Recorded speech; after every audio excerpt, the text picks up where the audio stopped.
본문이 굉장히 길죠. 19절까지 있는데 내용은 굉장히 간단해요. 헤로드 왕이 베드로 죽이려고 체포했고, 명절 기간 중에는 못 죽이니까 명절이 끝나면 죽이려고 감옥에 가두었다가 내일이면 죽입니다. 내일이면 끌어내가지고 목을 참수형을 하는 날인데, 그 전날 저녁에 천사가 나타나서 베드로를 구해줬다, 그런 내용이에요. 제가 오늘 본문의 말씀을 묵상하면서 특이한 점을 발견했어요. 한 가지 의문을 던졌어요. 질문을 던졌어요.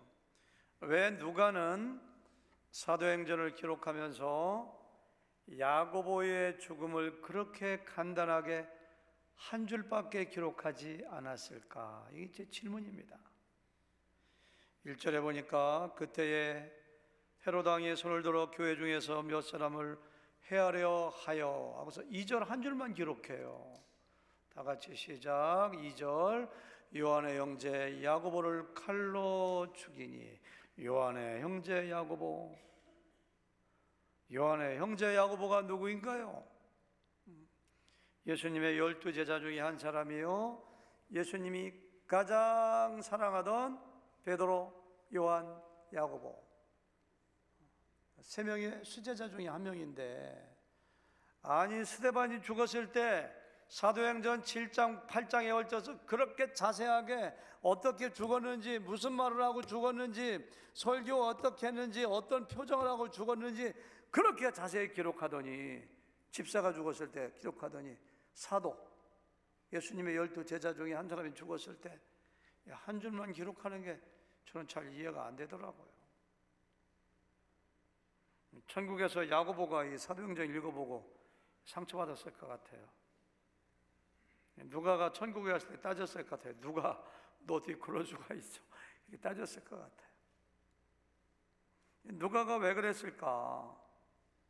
누가는 사도행전 12장을 기록하면서 특별한 의도를 가지고 기록하고 있는 것을 볼 수가 있습니다. 그림을 그리든지 사진을 찍든지 영화를 만들 때 강조하는 부분이 있잖아요. 스포트라이트를 딱 비추고 다른 것들을 이렇게 생략하거나 잘 희미하게 보이게 하잖아요. 마찬가지예요. 누가는 사도행전 12장을 기록하면서 베드로가 잡혀가지고 감옥에 있을 때 어떻게 구원받았는가, 어떻게 해서 감옥에서 나왔는가, 하나님께서 이렇게 구원해 주신 이유가 뭔가, 어떻게 구원받았는가, 그걸 여기서 강조하고 싶은 거예요. 야고보의 죽음을 한마디로 딱 기록한 다음에 3절 보니까 유대인들이 이를 기뻐하는 것을 보고, 그 다음 뭐예요?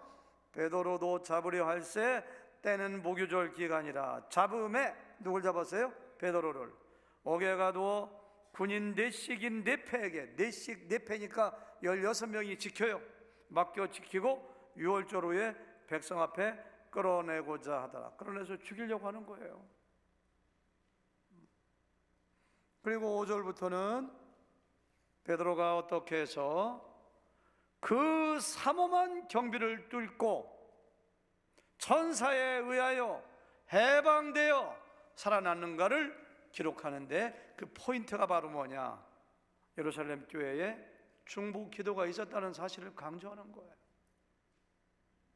여러분들 집에 가서 본문을 한 2번 정도 주의 깊게 읽어보세요. 누가가 무엇을 강조하는가? 그 강조하는 대목이 5절입니다. 5절 다 같이. 베드로가 감옥에 갇혔을 때 교회가 무엇을 하고 있었는가? 무서워서 우리도 잡히면 안 돼, 다 도망갔는가? 그게 아니에요. 5절 말씀 다 같이 시작. 이에 베드로는 옥에 갇혔고 교회는 그를 위하여 간절히 하나님께 기도하더라. 대단하죠? 자기의 리더, 예루살렘 교회의 담임 목사격인 베드로가 잡혀서 이제 곧 죽게 될 텐데, 그들은 도망가기보다는 함께 모여가지고 간절히 하나님께 기도하더라. 이 오늘 설교 제목이거든요. 교회가 간절히 하나님께 기도하더라. 이걸 강조하는 거예요. 천사에 의하여 해방되고 마가 요한의 어머니 마리아의 집에 베드로가 갔을 때 그들은 뭐하고 있었는가? 잠자고 있었는가? 다 헤어져 있었는가? 아니에요. 그때도 기도하고 있었어요. 12절 말씀 다시 한번 강조합니다. 12절 시작. 깨닫고 마가라는 요한의 어머니 마리아의 집에 가니 여러 사람이 거기에 모여 기도하고 있더라. 5절에서 간절히 기도하더라. 풀려날 때까지 기도하고 있더라. 기도를 강조하는 거예요. 기도를.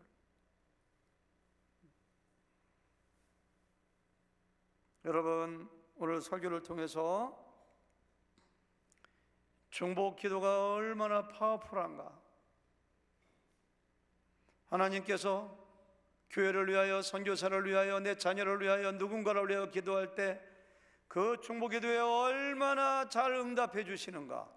그 중보 기도의 능력을 깨닫고 여러분들과 제가 더 강력한 중보 기도자가 되길 바랍니다. 아멘. 이게 설교 결론이에요. 지금 끝나도 괜찮아요. 중보 기도자가 되자 이거예요. 얼만큼 다른 사람들을 위하여, 우리 나라를 위하여, 조국을 위하여, 교회를 위하여, 목회자를 위하여, 선교사 위하여, 자녀 위하여 기도하는가. 기도자가 되기를 바라는 마음에서 오늘 설교를 준비했어요. 혹시 여러분들 우울증이 약간 있거나 불안 증세가 있거나 해서 밤에 잠을 잘 못 주무시는 분 있어요?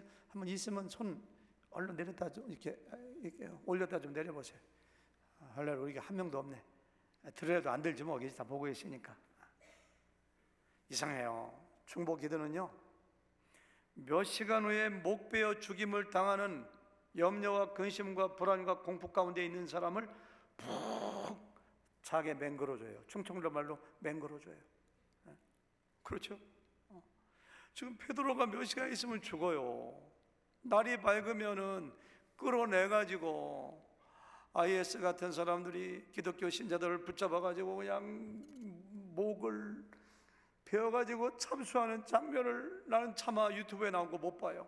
어제 그저께도 뭐 10몇 명을 어디야 나이지리아 아프리카에서 그 죽이는 장면이 신문에 사진 나왔던데 못 보겠더라고. 그걸 그 잔인한 죽음을 죽어야 돼요. 베드로가 좀 있으면. 인간적으로 볼 때 베드로가 살아날 확률은 0%. 16명이 지켜요.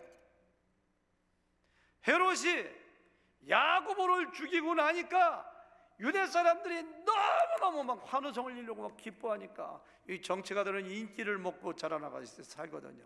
헤롯이 본래 에돔 사람이기 때문에 유대인의 정통성이 없어요. 유대인들이 별로 안 좋아해요. 그러니까 유대인들의 마음을 환심을 사기 하기 위해서 여기 나오는 헤롯 3세의 할아버지 헤롯 대왕은 성전을 막 지어주기도 하고, 여기 보니까 요한 죽이고 나니까 너무 좋으니까 야, 제자 중에 최고인 베드로 죽이면 내 인기가 하늘을 찌르게 작심을 했어요. 죽이기로. 몇 시간 안 남았어요. 여러분, 그럴 때 여러분들이라면 마음이 어떨까요? 베드로는 장가간 사람입니다. 자기 부인도 있고요. 부인이 있으니까 아들도 있고 딸도 있을 거예요. 장인 장모도 있고 아버지 엄마도 있어요. 아직까지 젊어요. 와, 내가 어쩌다가 예수라는 사람에게 잘못 걸려가지고 내가 예수 믿다가 비참하게 감옥에서 내가 목 잘려 죽는구나. 며칠 전에 내가 야고보 죽는 거 봤는데 내가 그 꼴 당하게 생겼구나.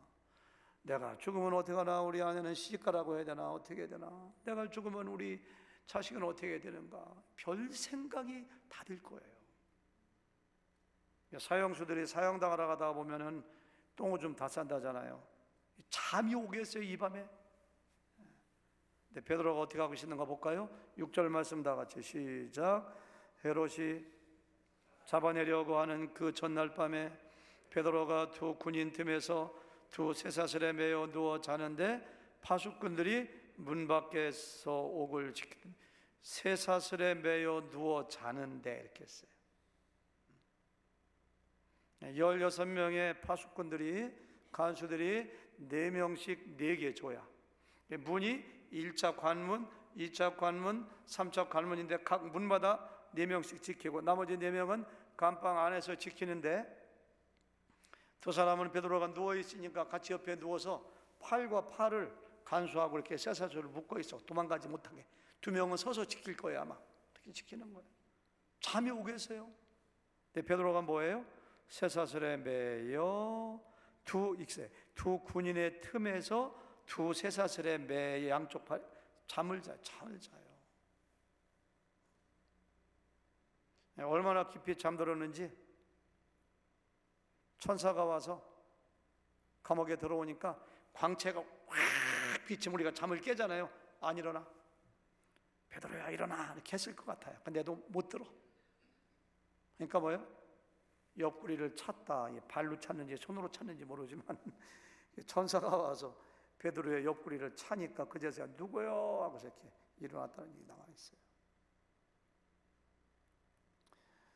여러분은 어떤지 모르지만 저는 아직까지도 새 가슴입니다. 교회에 좀 어려움이 있거나 걱정거리가 있거나 고민거리가 있으면은 잠을 못 잘 때가 종종 있어요. 불은 껐는데 몸은 피곤한데 그냥 눈은 말똥말똥하고 정신은 더 맑아져. 몇 시인가 보면 1시가 되기도 하고 2시가 되기도 하고. 근데 베드로는 어쩜 이렇게 마음이 태평하고 편할까요? 베드로가 원래 낙천적인 사람이 아닙니다. 겁이 없는 사람이 아닙니다. 베드로가 얼마나 겁이 많고 얼마나 소심한지 예수님이 잡혀서 재판받을 때 조그만 계집종이 베드로한테 당신 아저씨도 예수 안 패지? 그러니까 아니야 나 저 사람 알지도 못해. 3번씩이나 저주하고 맹세하고 예수님을 부인했던 겁쟁이 소심한 사람인데 여기서는 안 그래요. 내 염려를 주님께 맡겨버려야지. 결심한다고 됩니까 그게? 누구는 그런 결심 안 해봤어? 안 돼요. 그게 잘. 베드로가 어떻게 그렇게 할 수 있었는가? 저는 유일한 답을 예루살렘 교회 교인들의 하나님께 간절히 기도하는 것. 누굴 위하여? 그를 위하여 간절히 기도하더라. 그가 누구예요? 베드로를 위하여. 하나님, 베드로 구해주세요. 이런 기도만 했겠어요? 아니에요. 베드로가 이기게 해주세요. 예수님 부인하지 않도록 해주세요. 그 마음의 평강을 지켜주세요. 밤새도록 교인들이 모여가지고 기도할 때 그렇게 기도하지 않았겠어요? 그 하나님께서 그 마음을 지켜주시는 거예요.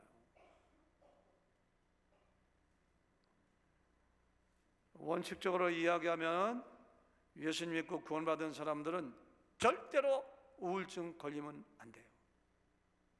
왜? 하나님이 평안을 주시기 때문에. 요한복음 14장 27절에 보니까 예수님께서 이런 말씀하세요. 내 평안을 너에게 주노니 내가 너에게 주는 평안은 세상이 주는 평안과 같지 아니하니라. 세상도 평안을 주냐. 돈이 잘 벌려봐 순간적으로 얼마나 평안해. 몇 시간도 안 가서 무너질 수가 있어요. 건강검진했더니 그냥 의사가 아이고 아저씨 몸은 20대입니다 20대. 잠깐 동안은 평안할 수가 있지. 근데 세상이 주는 평안은 쉽게 깨어져요. 근데 예수님이 주는 평안은 환경을 초월해요. 주시는 평안이라고 말씀하고 있는 거예요. 베드로도 기도했을 거예요. 교인들도 기도했을 거예요.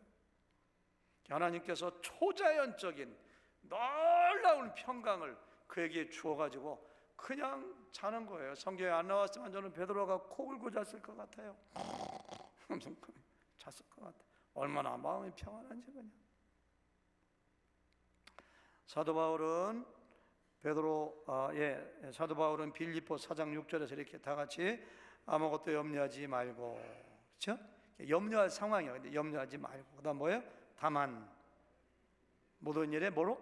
기도와 간구로 너희 구할 것을 감사함으로 하나님께 아리라. 기도해. 염려하지 마. 염려할 힘이 있으면 기도해. 기도하면 어떤 일이 벌어지느냐? 다 같이 시작. 그리하면 모든 지각에 뛰어난 하나님의 평강이 그리스도 예수 안에서 너희 마음과 생각을 지키시리라. 결심한다고 안 되고요. 노력한다고 안 되고요. 평강이 이렇게 쉽게 오는 것이 아닙니다. 하나님이 주셔야 돼요. 기도할 때 주시는 거예요. 기도할 때. 돈이 많아서 부자면 뭐해? 건강하면 뭐해? 마음이 그냥 불안해가지고 우울증 증세가 있고 약 먹어야 되고 왜 이렇게 미래가 불안하지? 그러면 뭐해? 무슨 행복이 있고 무슨 사역을 감당하겠어요? 여러분, 자녀를 위해서 기도하세요. 우리의 자녀가 정말 정서적으로 튼튼하고 평강이 그를 지배하는 자녀가 되게 해주세요. 우리 성도들에게 그런 복을 주세요. 서로가 기도해야 돼요. 기도할 때 하나님 뭘 주신다고요? 평강을 주시는 거예요. 평강을. 두 번째, 중보기도는 다른 사람을 위해서 기도할 때 그 중보기도는 천사를 움직이는 능력이 있어요. 중보기도는 천사를 동원하는 놀라운 파워가 있는 것이 바로 중보기도예요. 5절 말씀 보실까요? 이에 베드로는 옥에 갇혔고 교회는 그를 위하여 간절히 하나님께 기도하더라, 이런 말 나오고, 6절에 보니까 파수꾼들이 문에 지킨다는 얘기 나오고, 그런데요 7절부터 11절까지에 천사라는 말이 6번 나와요. 7절에 보니까 호련히 주의 사자가 천사거든요. 천사가 나타나서 옥중에 광채가 빛났고 베드로의 옆구리를 깨워 일렀고, 이렇게 얘기 나와요. 8절에 보니까 천사가 이야기합니다. 야, 베드로야, 뛰어 빨리, 이렇게 빨리 신을 신어. 8절에 보니까 천사가 또 이르되 야, 겉옷 입고 따라나와, 이런 얘기예요. 그리고 9절 보니까 천사가 하는 것이 생시인 줄 알지 못했다고 나왔고요. 10절 보니까 안전한 곳까지 천사가 베드로를 가이드한 다음에 천사가 떠났다는 얘기 나왔고요. 11절에도 천사가 보냈다는 걸 베드로가 천사가 그냥 구체적으로 어떻게 사역하고 어떻게 일했고 어떻게 능력을 행사하는가가 자세히 나오는 것이 오늘 본문의 이야기입니다. 물론 천사를 보내신 분은 하나님입니다. 하나님이 천사를 보냈습니다. 그러나 하나님으로 하여금 천사를 보내도록 하나님의 보좌를 움직인 분이 누구냐? 바로 교회의 기도예요. 교회의 기도. 교회의 중보기도는 하나님의 마음을 움직여요.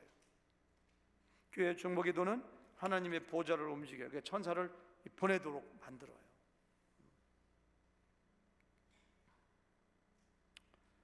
여러분들의 자녀가, 우리가 파송한 선교사님들이, 사역자들이 정말 얼마나 어려운 가운데 영적인 전쟁을 수행하고 있는 거예요. 우리 자녀들의 안전을 누가 담보하겠습니까? 부모들이 어떻게 따라다니면서 보호할 수가 있겠습니까? 할 수 있는 것이 중보기도예요. 중보기도. 우리가 중보기도 하면은 하나님께서 천사를 보내서 우리의 자녀들을 보호하고, 천사들을 보호하고, 선교사들을 보호하고, 사역자들을 보호한다고 생각해요. 웨슬리 듀엘이라고 하는 그 미국의 유명한 영성학자이고 목사님이신데요. 그분 참 좋아해요. 그분이 쓴 책을 제가 굉장히 좋아합니다. 그분이 쓴 책 중에 하나가 열정적인 지도자라는 책이 있는데, 제가 이렇게 마음속에 좀 흐트러지고 어려우면 그분 책을 읽어봐요. 성경도 읽어보지만 그분 책을 쭉 읽어보면 이 목회자로서의 자세를 다시 한번 가다듬게 돼요. 그분이 쓴 책 가운데 굉장히 유명한 기도에 대한 책이 있는데요. 기도로 세계를 움직여라, 이런 책이 있어요. 그 책에 나온 실화인데요. 중보기도에 대한 가장 유명하고 고전적인 이야기입니다. 아마 이런 얘기 한두 번씩은 다 들어봤을 겁니다. 미국에서 아프리카 케냐로 매튜 히긴스라고 하는 선교사를 아프리카 케냐로 파송을 해요. 케냐가 얼마나 오지이고 얼마나 사자가 많고 이 사파리로 유명하잖아요. 오지에 가서 몇 년 동안 선교 사역을 하다가 안식년을 지내기 위해서 낡은 차 한 대를 몰고 아내를 태우고 자녀를 태우고 열 몇 시간에 걸쳐서 비행기를 타기 위해서 수도인 나이로비로 가다가 마우마우 지역에서 차가 엔진이 고장나서 차가 섣불려요. 그 지역은 굉장히 험한 지역입니다. 더군다나 애국 사람이 몰던 차가 섰으면은 대개는 그 지역에는 강도들이 습격을 해서 사람을 죽이고 물건을 빼앗는 그런 지역이에요. 네, 매튜 선교사가 이상하게도 마음이 편했다고 해요. 그 날이 어두워지자마자 자기의 부인 아이들과 함께 차에서 잠을 실컷 잘 자요. 그리고 이튿날 연락을 해가지고 차를 고쳐가지고 나이로비에 왔는데 동료 선교사 중에 어떤 사람이 물어봐요. 매튜 선교사님, 어떻게 된 겁니까? 내가 어제 밤에 그 지역을 지나다 보니까 선교사님의 차가 서 있는데 16명의 군인들이 선교사님의 차를 뺑 둘러싸고 지키더이다. 제가 가까이 가려다가 군인들 때문에 가지 못했는데 그 군인들이 누굽니까? 이렇게 묻더래요. 모르는데요, 저는 잠만 잤는데요, 이렇게 했어요.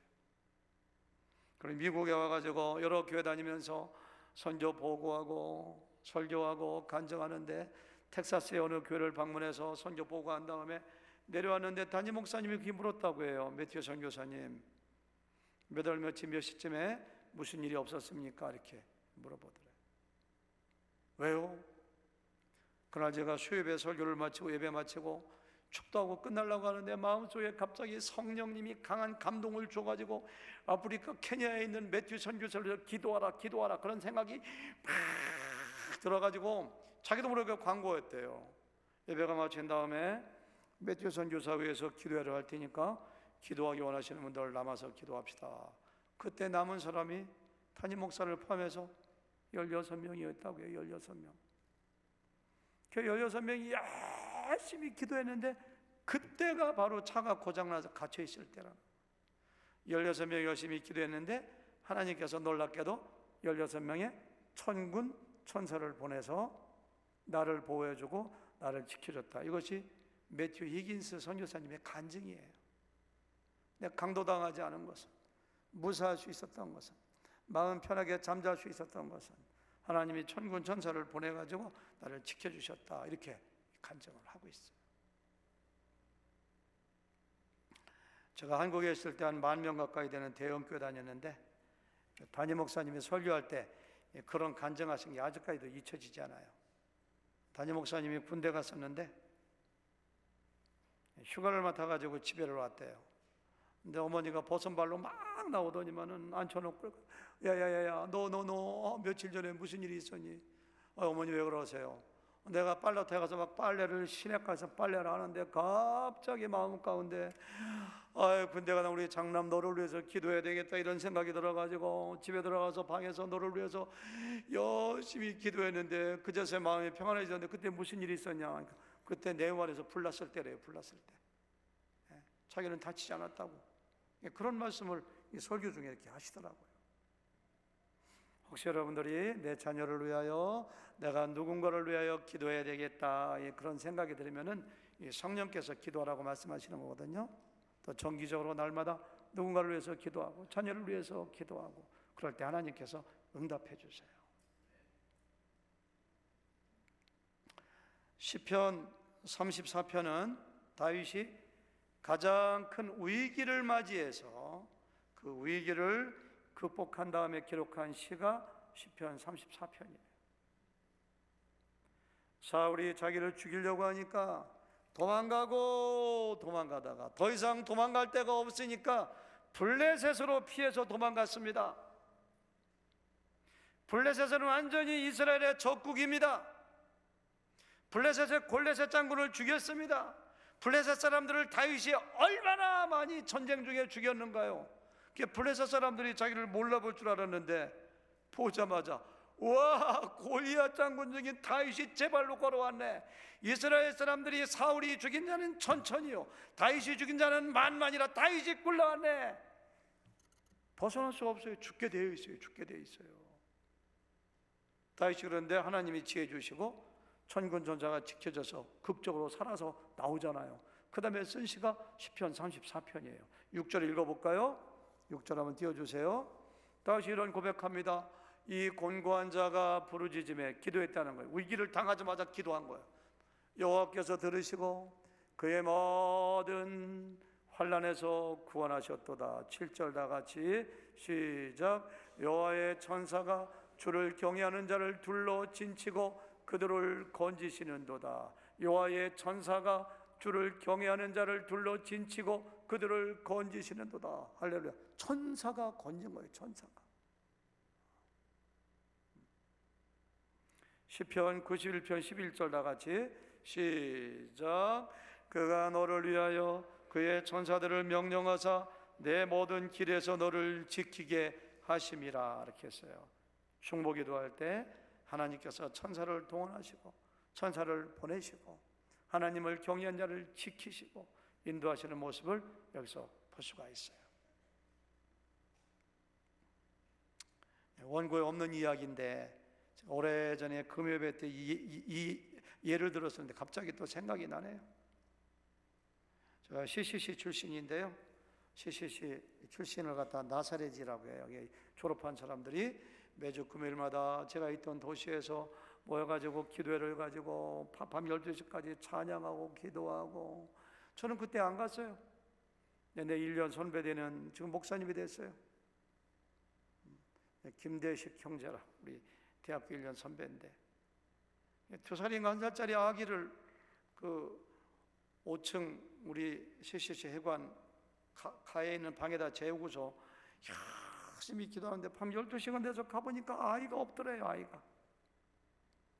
아기가 이렇게 밖으로 나온 적 없어요. 이제 걸음마 시작한 지 얼마 안 되는데 창문을 열고 이렇게 보니까 5층에 그 시멘트 바닥에 그 밑에서 애기 우는 소리가 나더래요. 얼마나 빨리 달려가겠어요. 날아가듯이 달려가서 밑에 가서 아기가 엉금엉금 기다리면서 울고 있는데 급히 병원 갔는데 머리카락 하나 다친 데가 없더래요. 저 이해가 안 되고 신문에도 나왔어요. 그때 제가 있던 도시에서 5층에서 애가 떨어졌는데 막 울다가 엄마 울다가 없으니까 그 라디에이터 그 뭐라고 하나요? 이렇게 난방하는 기구 이렇게 기어 올라가지고 우리 딱 창문이 열려 있었는데 이게 떨어진 거예요. 저는 확실하게 믿어요. 떨어질 때 엄마 아버지가 기도하고 있는데 이 천군 천사가 이게 저는 봐줬다고 생각해요. 우리가 기도할 때 하나님이 도와주시고 하나님이 천사를 보내주시고 천군을 보내주시고, 마지막 세 번째로 우리가 중보 기도할 때 메인 쇠사슬이 풀어지고 닫힌 문을 열어줘요. 7절 말씀 같이 보실까요? 시작. 또 베드로의 옆구리를 쳐 깨워 이르되 급히 일어나라 하니, 그 다음 다 같이 시작. 쇠사슬이 그의 손에서 벗어지더라. 이렇게 했어요.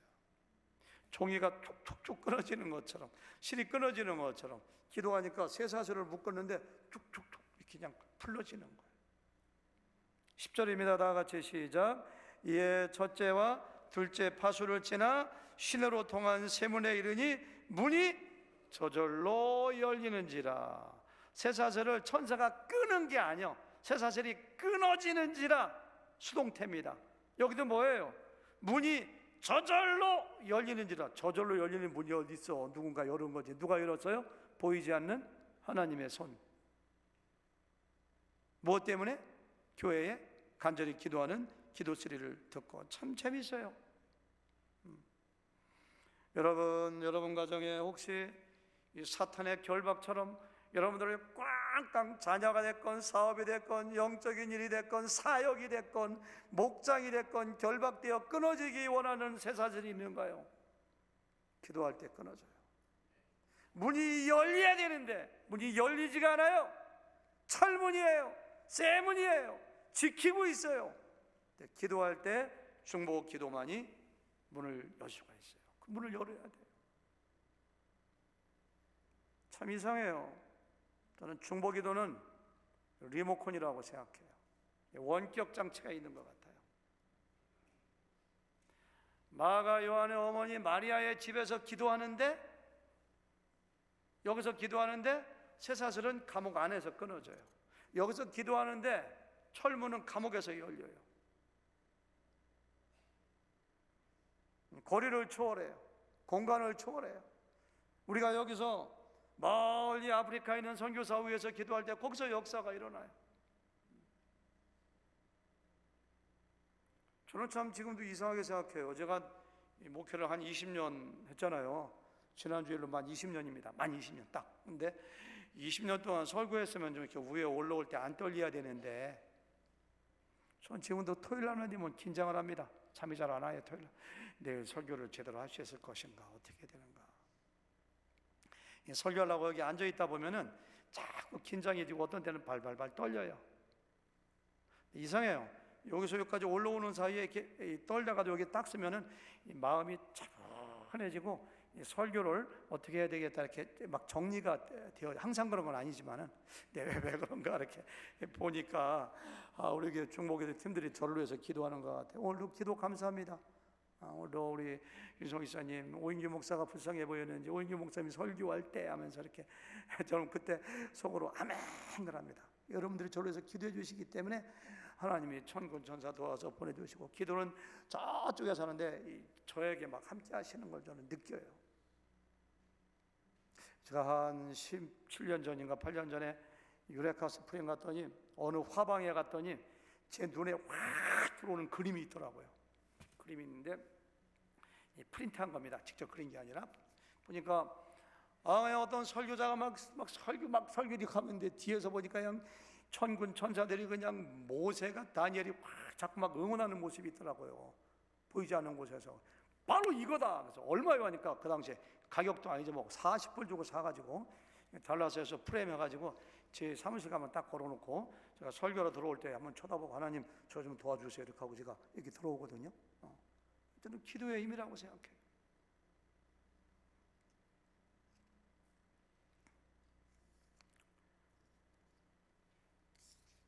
여러분들 출애굽 17장에 보면은 중보 기도의 힘이 얼마나 강력한 것인 걸 우리에게 알려주고 있어요. 이 아말렉 족속은 본래가 에서의 자손입니다. 야곱과 에서가 있죠. 근데 에서의 둘째 아들 이름이 아말렉이에요. 에돔 족속이 거기서 나와요. 하나님께서 아말렉 족속, 에돔 족속을 얼마나 싫어하시고 미워하시는지, 왜 아말렉 족속은 사탄의 사주를 받아 이스라엘을 진멸하고 이스라엘을 통해서 구원하시려는 하나님의 의도를 꺾어보려고 하는 민족이 아말렉 족속입니다. 그러니까 이스라엘 백성들이 애굽에서 탈출해가지고 제일 먼저 호해를 건너 광야에 갈 때에 쳐들어온 족속이 아말렉 족속입니다. 뒤에서부터 철제 무기로 무장하고서 아무런 대비가 되어 있지 않은 이스라엘 민족을 막 공격하잖아요. 근데 이스라엘 백성이 어떻게 이긴 줄 아세요? 너무 잘 알잖아요. 여호수아가 전쟁터에 나가서 싸워요. 칼 가지고 싸우고, 모세는 싸우지 않고 어디 가요? 산 꼭대기에 올라 저 밑에서 전쟁하고, 모세는 저기 산 꼭대기에 올라가서 손 들고 기도하는 거예요. 기도. 전쟁에 이기게 해주세요. 모세의 손이 내려가면 이스라엘이 지고 손이 올라가면 전쟁에서 이겼더라. 기도하면 이기고 기도를 그치면 졌더라. 이것을 그림으로 형상화시킨 거거든요. 손 든다는 것은 기도하는 거야. 모세가 손들어 기도하면 이기고 내리면 졌더라 이렇게 했어. 팔이 아프니까 힘들으니까 기도를 못하게 해서 자꾸 손이 내려와. 그럼 여기서 기도 안 하면 저기서는 패. 이스라엘이 막 밀리고 죽고, 여기서 기도하면 막 거기서 막 전쟁. 그러니까 리모컨이지. 여기서 중보 기도하면 저기서 역사가 일어나는 거. 안 되게 했으니까 옆에 있는 모세의 형 아론의 아들 훌 두 명이 양쪽에서 팔을 받쳐줘요. 중보 기도의 모형입니다. 두세 사람이 내 이름으로 함께 모여서 기도하면 내가 반드시 함께 있고 들어주리라. 마태복음 18장 말씀이거든요. 중보 기도의 능력이 저는 이거라고 생각해요. 여러분 꼭 기억하세요. 우리가 왜 중보 기도해야 되는가? 영적인 전쟁이기 때문에. 사탄을 우리가 이길 수가 없어요. 예수 믿고 구원받은 사람들을 한 사람이라도 유혹하여 지옥으로 데려가기 위해서 우는 사자처럼 삼킬 자를 찾고 유혹하고 괴계를 부리는 사탄과 우리가 어떻게 싸워서 이기겠어요? 기도만 이길 수가 있어요. 그래서 사도 바울은 에베소서 6장에서 전신갑주로 무장하라, 구원의 투구를 써라, 의의 흉배를 붙이라, 복음의 신발을 신어라, 성령의 검 말씀을 가져라, 이렇게 무장하라고 한 다음에 끝머리 가서 18절에 가서 이런 얘기해요. 다 같이 읽어볼까요? 시작. 모든 기도와 간구를 하되 항상 성령 안에서 기도하고 이를 위하여 깨어 구하기를 항상 힘쓰며 여러 성도를 위하여 구하라. 여러 성도를 위하여. 모든 기도와 간구로 최고의 가장 강력한 무기 두 가지가 있는데요, 성령의 검, 말씀하고 또 한 가지는 기도예요. 기도할 때 우리가 승리할 수가 있어요. 성도를 위해서 기도하라고 해요. 이것이 우리의 최고의 무기예요. 제가 조금 전에 말씀드렸던 출애굽기 17장 아말렉과의 전쟁 이야기할 때 하나님께서 이런 말씀하세요. 17장 14절에 보니까 내가 아말렉을 없이하여 천하에서 기억도 못하게 하리라. 하나님께서 아말렉은 내가 완전히 없애버리겠다는, 이 지상에서 이름을 쓸어버리겠다는. 그러면서 16절에서는 여호와가 아말렉과 더불어 대대로 싸우리라. 그러면서 사울이 왕이 되자마자 사울 왕에게 이런, 이스라엘의 일대 왕이잖아요. 하나님이 명령하세요. 네가 아말렉 족속을 진멸하되 젖 먹는 어린아이까지, 여자들까지, 소와 양까지, 왕까지 완전히 진멸하라고. 영적인 전쟁. 하나님 잔인하신 거 생각하면 안 돼요. 아말렉은요, 이스라엘을 대적하여 예수님 못 오게 하고 구원 사역이 이루어지지 못하게 하려고 온갖 괴계와 악을 다 쓰는, 근데 사울이 거기에 순종하지 않았잖아요. 얼마나 많은 사람 살려줬어요. 아각 왕도 살려주고 소도 살려주고 양도 살려주고. 나중에 다윗이 블레셋에 두 번째 망명해가지고 전쟁에 나갔다가 시글락에 돌아오니까 다윗의 군사 600명의 모든 군사들의 부인, 자녀, 다윗의 부인들, 자녀들까지 싹 사로잡아서 끌고 간 사람들이 누구예요? 아말렉 사람들이에요. 하나님의 은혜로 다윗이 가서 다 찾아오지만 그때 다 죽였으면 이런 일이 없었지. 그러한 영적인 전쟁은 예수님의 시대까지 계속됩니다. 헤롯의 왕가가 에돔 족속인 거 아세요? 헤롯 왕가가 아말렉 족속의 후예들인 거 아세요? 그러니까 예수님 태어나자마자 헤롯 대왕이 제일 먼저 한 것이 뭐예요? 와, 유대의 왕이 났다니 죽여야지. 가서 죽여. 누군지 어떻게 알아요? 못 찾겠는데요. 그래, 베들레헴의 2살 이하 애들 남자 싹 죽여버려. 이게 헤롯 대왕이 한 거예요. 영적인 싸움이에요. 영적인 싸움. 헤롯 2세, 헤롯 왕의 아들 이름이 헤롯 안티파스거든요. 침례 요한을 목베어 죽여요. 예수님을 증거했다. 헤롯 3세, 헤롯 대왕의 손자인 오늘 얘기한 헤롯 아그리파, 오늘 나온 사람이. 아그리파는 뭐예요? 야고보 죽이라고 하고 베드로를 죽이라고 하고 복음이 더 이상 퍼져나가지 못하도록, 이게 내적으로 나가는 영적인 싸움이 옛날부터 계속 이어지는 거예요. 모세가 중보기도를 통해서 아말렉 족속을 물리쳤던 것처럼 여기도 마찬가지예요. 교회의 중보기도를 통해서 이 사탄의 공격, 복음이 더 이상 퍼지지 못하게 베드로를 죽이고 교회를 꺾어 뿌리려고 하는 이 영적 전쟁에서 중보기도를 통해서만이 승리했고, 다음에 읽어보면은 헤롯 왕이 충이 멎어 죽으니라 이렇게 했거든요. 영적인 전쟁에서 승리하는 것을 여기서 볼 수가 있어요. 저는 우리 교회 중보기도 팀이 바로 그 역할을 감당하고 있다고 생각합니다. 사람들이 그래요. 하늘의 교회 건강한 교회라고, 하나님이 기뻐하시는 교회라고, 복음적인 교회라고. 누구 때문이 아니라 그래도 기도하는 사람들이 있기 때문에, 말씀에 붙잡힌 사람들이 있기 때문에 하나님이 저는 지켜주신다고 생각해요. 기도가 끝나면은 건강한 교회도 하루아침에 어떻게 될지 몰라요. 기도가 지켜주는 거예요. 이상해요. 중보기도는 응답이 참 잘 돼요. 원래 기도할 때 믿음으로 기도해야 되거든요. 너희가 믿고 구하는 것은 응답받은 줄 알라고 했거든요.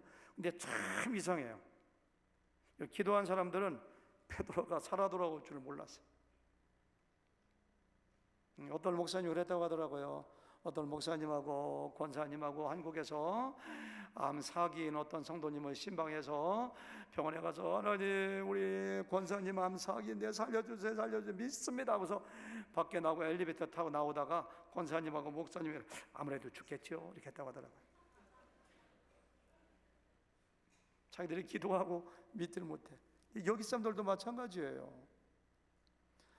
베드로가 살아나가지고서 마리아의 집을 막 두드리니까 10살인지 7살인지 로데라고 하는 계집아이가 나 누구세요? 그러니까 나 베드로다 문 열어라. 그러니까 문을 열어주고 들어가면 얼마나 좋아. 너무너무 놀라가지고 뛰어들어가서 베드로 사도가 왔어요 하니까 네가 미쳤냐?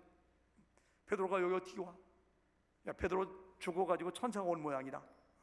네가 미쳤냐? 그렇게 해요. 네가 정신이 돌았지. 베드로가 왜 와? 자기들 살려달라고 기도해놓고 자기들도 못 믿어요. 참 이상하죠? 근데 중보기도의 힘이 얼마나 강력한지 기도는 했지만 믿지 못하는 사람들의 기도까지 응답해서 베드로를 살려주신 하나님의 모습을 보세요. 내가 나를 위하여 기도하는 것도 하나님께서 응답해 주실진데 이타적인 사랑으로 내가 다른 사람을 위해서 기도할 때 하나님께서 얼마나 잘 응답해 주시겠어요. 중보기도가 위대한 것은 나를 위한 기도가 아니라 다른 사람을 위한 기도예요. 사랑의 기도예요. 이타적인 기도예요. 하나님의 마음을 담은 기도예요. 예수님을 닮은 기도예요. 예수님은 우리를 위해 지금도 기도하고 계시고 성령도 기도하고 계시거든요. 그러니까 중보기도는 응답이 빨라요. 우리가 서로 기도해 줘야 돼요.